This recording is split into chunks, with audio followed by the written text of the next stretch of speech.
लेकर आए हैं बायोलॉजी का वो शानदार 50 सवाल जो आपके आने वाले परीक्षाओं के लिए उपयोगी होगा। तो ये आज का टॉपिक है बायोलॉजी, जिसमें हम 50 सवाल का चर्चा करेंगे और ये ऑब्जेक्टिव सवाल है। तो शुरू करते हैं आज का क्लास। आइए पहला सवाल देखते हैं। पहला सवाल क्या है कि बेरी नामक रोग जो है किस विटामिन की कमी से होता है। बेरी रोग किस विटामिन की कमी से होता है। ऑप्शन दे रखा है vitamin A, vitamin B1, vitamin C और विटामिन B12। तो बेरी नामक रोग जो है विटामिन B1 की कमी से होता है। इसका सही आंसर हो जाएगा option number B. Option number B. तो ये परीक्षाओं में विटामिन का रासायनिक नाम भी पूछता है और उस बीमारी विटामिन से की कमी से होने वाले रोग भी पूछता है।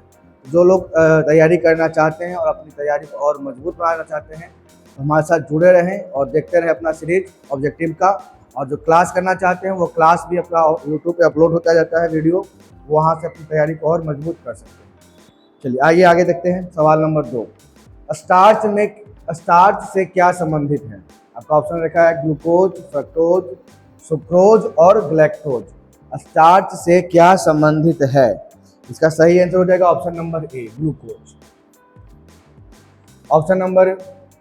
सवाल नंबर 3, स्कर्वी रोग किस विटामिन की कमी से होता है। ऑप्शन है विटामिन सी, विटामिन के, विटामिन ई और विटामिन डी।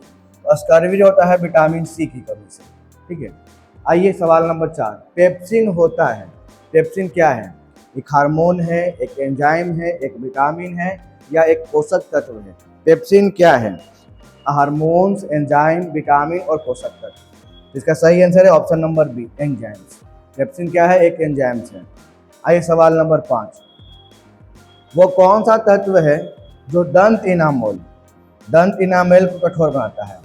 मानव शरीर का सबसे कठोर तत्व है एनामेल, जो दांत की ऊपरी परत होता है उजला कलर का। इसका ऑप्शन रखा है कैल्शियम, फ्लोरीन, आयोडीन और सोडियम। दंत इनामेल को कठोर बनाने का काम किसका है। कैल्शियम का, फ्लोरीन का, आयोडीन का या सोडियम का। इसका जो सही आंसर हो जाएगा वो हो जाएगा ऑप्शन नंबर बी, फ्लोरीन। क्या है, फ्लोरीन। आइए सवाल नंबर 6 देखते हैं। जनन क्षमता में कमी होती है, मतलब किस विटामिन की कमी से जनन क्षमता में कमी हो जाती है। ऑप्शन देखा है, ऑप्शन नंबर ए है vitamin A, vitamin B, vitamin K और विटामिन ई। तो विटामिन ई की कमी से होती है जनन क्षमता में कमी। आज सवाल नंबर 7 बोला कि विटामिन का खोज किसने किया। विटामिन का खोज किसने किया। ऑप्शन रखा है लुलीन, सी फंक, सुमनर और सैगर। ऑप्शन हो जाएगा ऑप्शन नंबर बी, सी फंक में। आइए कौन सा कार्बोहाइड्रेट मोनोसैकेराइड्स है। तो कौन सा कार्बोहाइड्रेट्स है वो मोनोसैकेराइड्स में आता है। ऑप्शन रखा है सुक्रोज, ग्लूकोज एवं फ्रक्टोज, ग्लैक्टोज और उपयुक्त सभी। इसका सही आंसर हो जाएगा ग्लूकोज एवं फ्रक्टोज, जो मोनोसैकेराइड्स में आएगा। आइए अगला सवाल है, निम्नलिखित में से कौन सा डाइसैकेराइड्स है।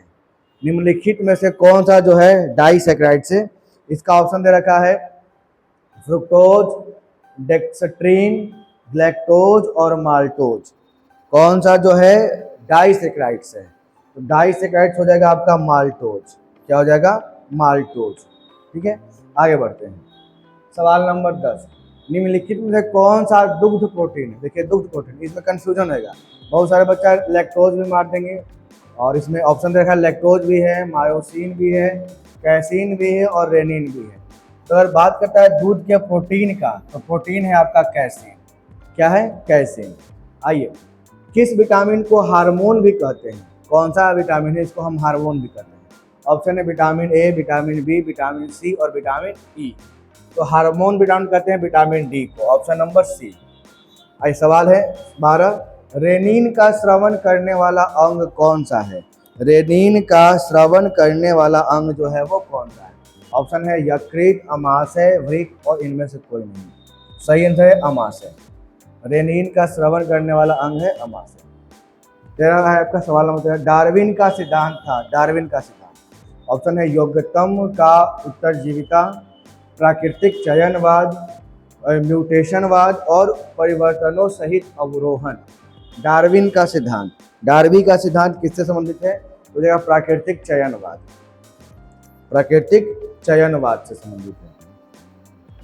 आइए सवाल नंबर 14, वन पारिस्थितिकी तंत्र में हरे पौधे कहलाते हैं।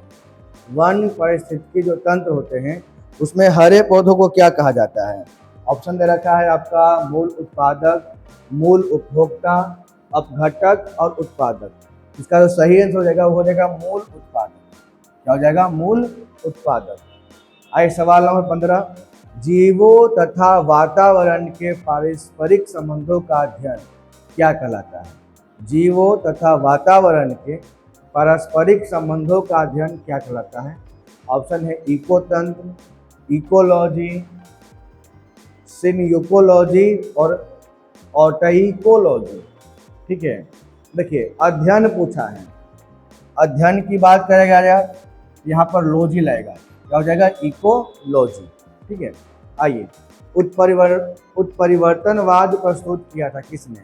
तो ये ऑप्शन है डार्विन, मेंडल, लेमार्क और डी ब्रिज।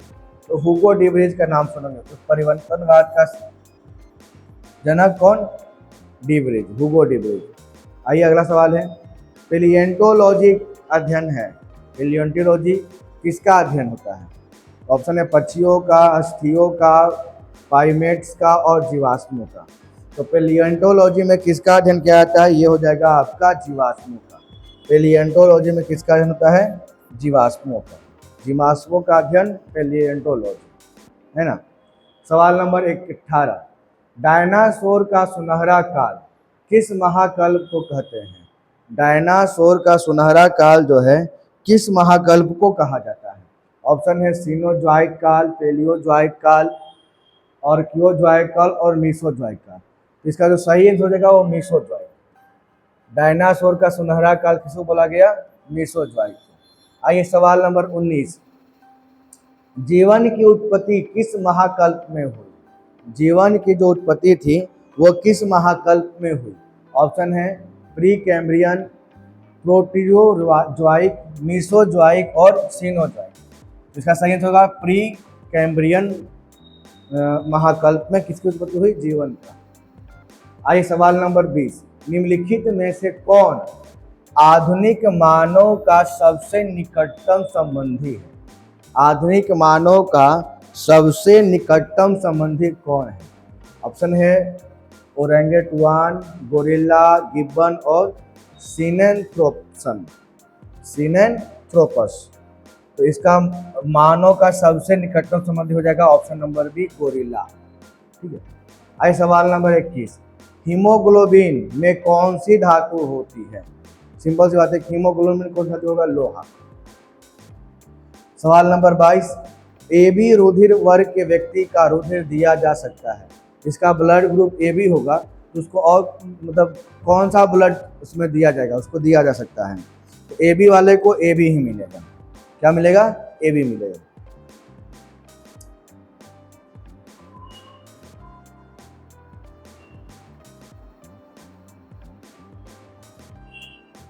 अब सवाल नंबर 23, निम्नलिखित में से लिंग संलग्न रोग है वह कौन सा रोग है जिसका नाम है लिंग संलग्न? ठीक है, ऑप्शन दिया है क्षय रोग, धनुजांगता, वर्णांधता और निकट दृष्टि। तो हो जाएगा वर्णांधता, है ना। अगला सवाल है, विलियम हार्वे किसकी खोज के लिए प्रसिद्ध है? विलियम हार्वे किसकी खोज के लिए प्रसिद्ध है? ऑप्शन है श्वसन का, रक्त स्पंदन का, रक्त परिसंचरण का और पाचन। सही आंसर हो जाएगा रक्त परिसंचरण।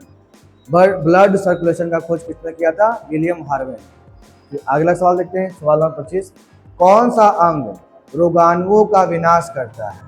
कौन सा अंग रोगाणुओं का विनाश करता है तथा शरीर का पुलिस रक्षक कहलाता है? कौन सा अंग जो है रोगाणुओं का विनाश करेगा और शरीर का पुलिस रक्षक कहलाएगा? ऑप्शन देखा है टॉन्सिल, यकृत, वृक्क और लचका उत्तर।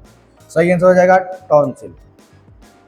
आइए, मनुष्य में मादा स्पष्ट युग्म क्रोमोसोम, इसका हिंदी होता है, का संगठन होता है।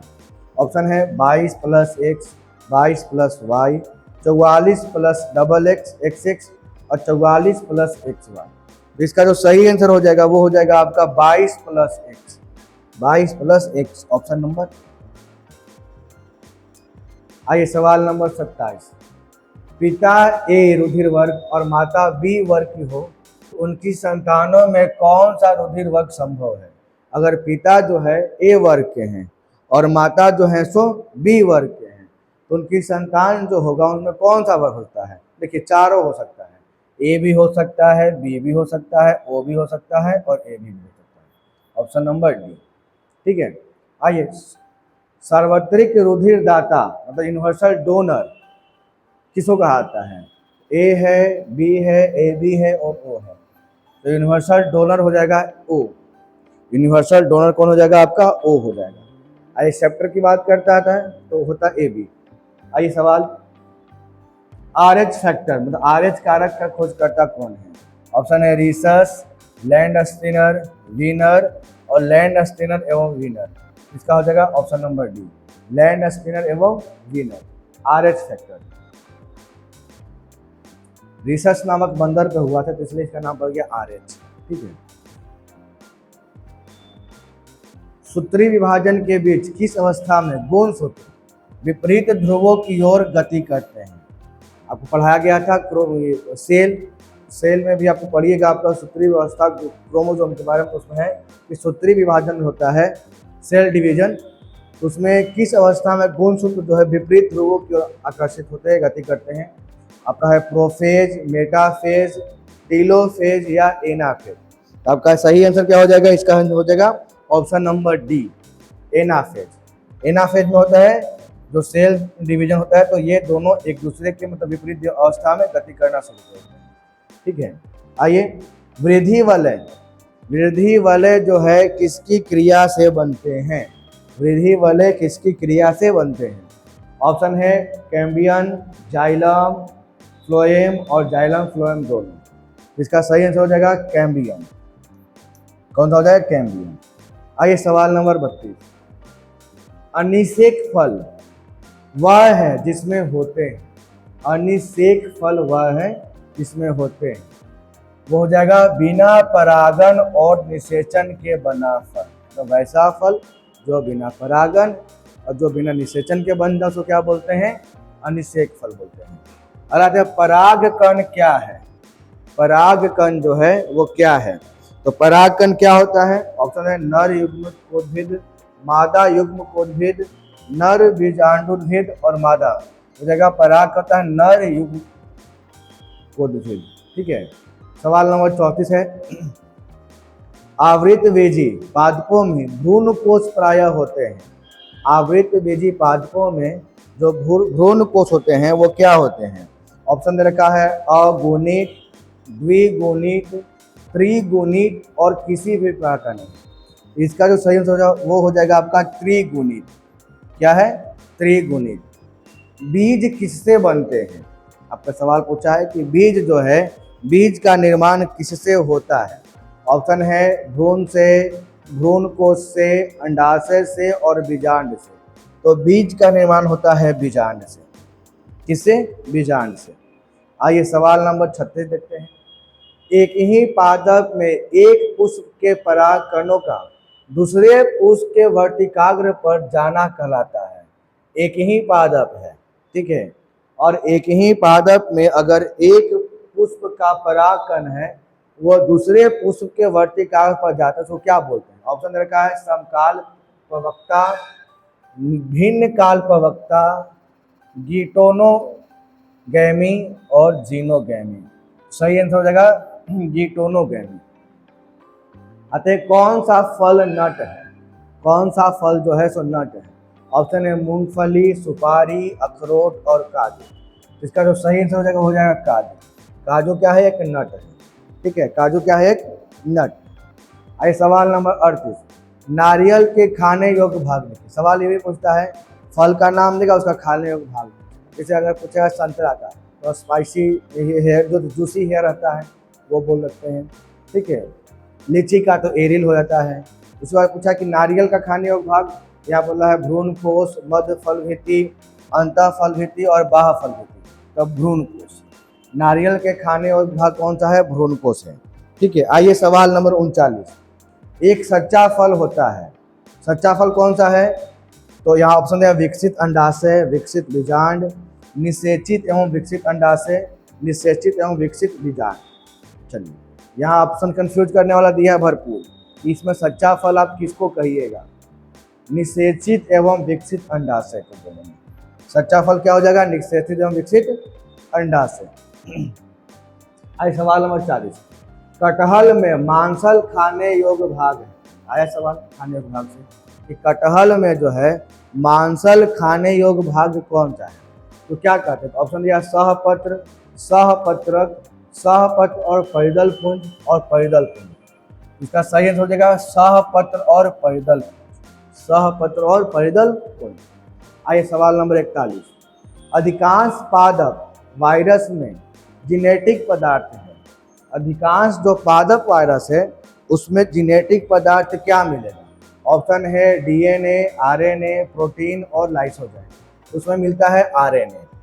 पादप में क्या मिलेगा आपको? आरएनए मिलेगा। आई सवाल नंबर 42। जंतु वायरस, जंतु वायरस में आनुवांशिक पदार्थ अधिकांशतः होता है। जंतु वायरस में आनुवांशिक पदार्थ किसमें होता है? देखिए अगर पादप में बोलता है तो आरएनए और जंतु में बोलेगा तो हो जाएगा डीएनए। सिंपल, ठीक है। आइए प्रतिजैविक औषधि अधिकतर किसमें मिलती है? प्रतिजैविक औषधि अधिकतर किसमें मिलती है? ऑप्शन है जीवाणु, ऑप्शन बी है विषाणु, ऑप्शन सी है शैवाल और ऑप्शन डी है आपका फफूंद।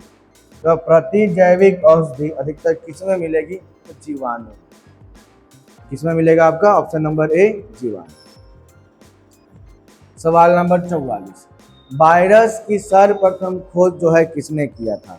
वायरस का सर्वप्रथम खोज किसने किया? ऑप्शन दे रखा है WM Stanley, KM Smith, D आइजवोंस्की और EC स्टॉकमैन। तो हो जाएगा ऑप्शन नंबर सी, ठीक है। आइए जीवाणु का खोज किसने किया? एकदम बहुत ही आसान सवाल है कि जीवाणु का खोज जो है वो किसने किया था? ऑप्शन है A.V. Leeuwenhoek, Robert Hooke, Robert Koch और लुइस पास्चर। तो लुइस पास्चर नहीं है, A.V. ल्यूवेनहॉक। जीवाणु का खोज किसने किया था? A.V. ल्यूवेनहॉक ने किया था, ठीक है। और रॉबर्ट हुक की खोज किया था कोशिका का। प्रोटीन का इकाई क्या है? प्रोटीन का इकाई क्या है? सवाल नंबर 46। ऑप्शन देखा है ग्लूकोज, फ्रुक्टोज, अमीनो एसिड और न्यूक्लियोटाइड। प्रोटीन का इकाई क्या है? ऑप्शन है प्रोटीन का इकाई क्या है? तो प्रोटीन का जो इकाई हो जाएगा वो हो जाएगा option number C, amino acid. Protein की इकाई कौन सा है? Amino acid. आइए कोशा में प्रोटीन संश्लेषण का स्थान क्या है? मतलब सेल में जो होता है वो प्रोटीन संश्लेषण कहाँ होता है? तो शायद राइबोसोम। कहाँ होता है? राइबोसोम में प्रोटीन का संश्लेषण। माइटोकॉन्ड्रिया का पावर हाउस बोलते हैं, power house of cell mitochondria. Lysosome अगर बात करता है तो सुसाइड बैग बोलते हैं लाइसोसोम को, ठीक है। आइए सवाल नंबर 48। किस ताप पर एंजाइम अधिक सक्रिय होते हैं? किस ताप पर जो है एंजाइम अधिक सक्रिय होंगे? ऑप्शन दे रखा है 30 डिग्री, 40 डिग्री, 20 डिग्री और 62। सही आंसर है 40 डिग्री। क्या हो जाएगा? 40 डिग्री। शरीर में अधिकतम ऊर्जा संचय किस पदार्थ के रूप में होता है? अधिकतम ऊर्जा जो होता है वो किस रूप में संचित होता है बॉडी में? ऑप्शन देखा प्रोटीन में, ग्लाइकोजन में, विटामिन में और वसा में। इसका सही आंसर हो जाएगा वसा। किसमें होता है? वसा में। अगला है कि बच्चों में रिकेट्स तथा ऑस्टियोमलेशिया रोग किसकी कमी से होता है? तो बच्चों में रिकेट्स रोग जो उसका हड्डी हो टेढ़ा हो जाता है, किस विटामिन की कमी से होता है? तो option number D, vitamin D की कमी से, ठीक है। तो ये हो गया हम लोग का बायोलॉजी का 50 ऑब्जेक्टिव क्वेश्चन जो बहुत सारे एग्जाम में पूछा है और आगे भी एग्जाम में पूछने की संभावना बना है, ठीक है। तो इस तरह हमारे साथ जुड़कर अपनी तैयारी को और बेहतर बनाएं। और हमारा पता है अचीव कॉम्पिटिटिव क्लासेस दोमुहान, जो मगध टेस्ट स्विट्स उसके बगल में है, और इसका यूट्यूब चैनल का नाम है अचीव क्लासेस, ठीक है। इंस्टाग्राम, टेलीग्राम, फेसबुक आईडी सब इसी के नाम से बना हुआ है।